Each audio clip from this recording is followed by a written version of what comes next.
बच्चों नमस्कार। आज हम कक्षा 10 विषय विज्ञान में अध्याय 2 अम्ल, क्षार एवं लवण में पीएच मान के बारे में आपको बताएंगे। तो देखिए पीएच मान, ये सारणी 2.2 साधारण पदार्थों के पीएच मान, आपकी पुस्तक में ये सारणी 2.2 के नाम से दी गई थी, उसको हमने पूरा कंप्लीट किया है। तो पहला है लार खाना खाने के पहले, यानी लार खाना खाने के पहले उसका पीएच मान कितना होता है 7.4। लार खाना खाने के बाद इसका पीएच मान होता है 5.8। नींबू का रस, इसके पीएच मान का परिसर होता है, रेंज होती है 2.2 से 2.5 तक। रंग रहित बातित पेय, इसी को मृदु पेय भी कहते हैं, ये जो है इसका पीएच मान होता है 6। गाजर का रस, इसका पीएच मान होता है 5 से 6 तक।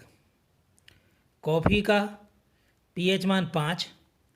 टमाटर का पीएच मान, टमाटर का रस का पीएच मान होता है 4। नल का जल, उसका पीएच मान होता है 7। अब 1 m, जिसकी 1 m NaOH पावर है, उसकी पीएच मान कितनी है? तो ये हो गया 14, यानी ये तनु है पानी मिलाया हुआ जली विलयन कहलाता है NaOH का 1 m। तो NaOH का, तो उसमें जो है ये 14 होती है इसका पीएच मान, NaOH का प्रबल क्षार है ये। इसके बाद इसी प्रकार से 1 m HCl, इसका पीएच मान होता है -1 to 0। तो चूँकि हम यहाँ अपनी क्लास में 0 तक ही अध्ययन कर रहे हैं, इसलिए इसको आप HCl को 0 भी मान सकते हैं, ये लिखने की ज़रूरत नहीं है। ये हमने सर्च करके आपको ये दिया है कि -1 to 0 होता है। अब इसके बाद ये आपकी पुस्तक में पूछे गए थे, ये हमने कुछ अपनी तरफ से आपको दिए जो महत्वपूर्ण है, इम्पोर्टेंट हैं। जठर रस, ये रस जो है पाचन तंत्र के अंतर्गत पाया जाता है, इसका पीएच मान 1.2 होता है। अब नल के जल की जगह, इसी जगह शुद्ध जल का जैसे कभी पूछ दिया जाए, तो नल का जल हो या शुद्ध जल हो, दोनों का पीएच मान 7 ही होता है। रक्त का पीएच मान 7.4। Milk of magnesia, milk of magnesia का पीएच मान 10 होता है। ये मिल्क ऑफ मैग्नीशिया क्या होता है?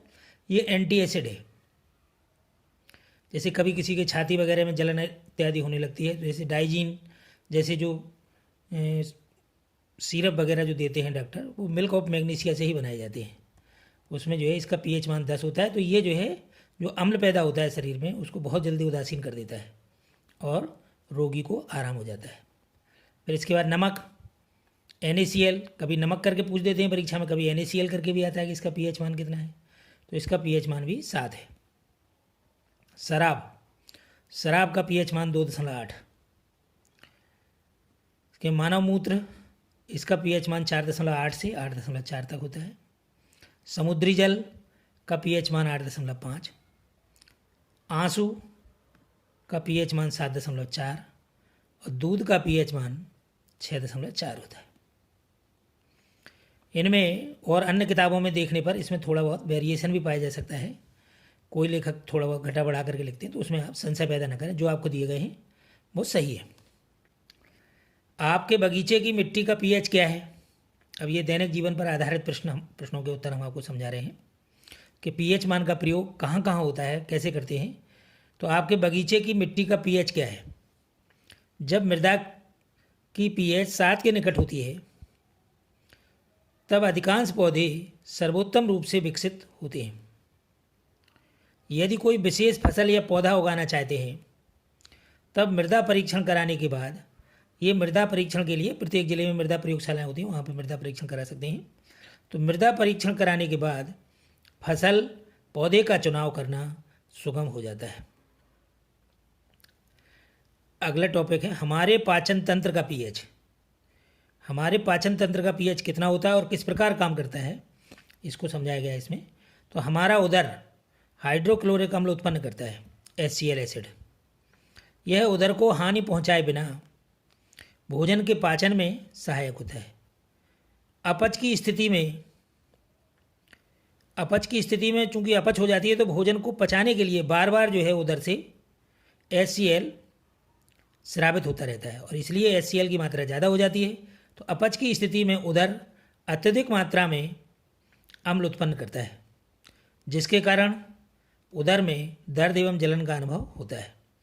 इस दर्द से मुक्त होने के लिए एंटी एसिड प्रतिअम्ल जैसे क्षारकों का उपयोग किया जाता है। इसके लिए magnesium hydroxide, milk of magnesia जैसे दुर्बल क्षारक का उपयोग किया जाता है। तो मिल्क ऑफ मैग्नीशिया का अभी हमने ऊपर आपको इसमें बताया था, मिल्क ऑफ मैग्नीशिया का जो pH होता है 10 होता है और उदासीन करने के लिए 7 आना चाहिए। तो ये कैसा भी अम्ल होगा उसको ये उदासीन कर देता है। तो आगे अगला टॉपिक है पशुओं एवं पौधों द्वारा उत्पन्न रसायनों से आत्मरक्षा।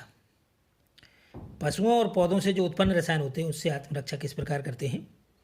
जब कीट जैसे मधुमक्खी, चींटी इत्यादि डंक मारते हैं तो एक अम्ल छोड़ते हैं, जिसके कारण दर्द एवं जलन का अनुभव होता है। तो चूंकि ये अम्ल छोड़ते हैं तो इसके लिए हमें क्षार चाहिए उसको उदासीन करने के लिए। तो डंक मारे गए अंग पर बेकिंग सोडा जैसे दुर्बल क्षारक के उपयोग से आराम मिलता है।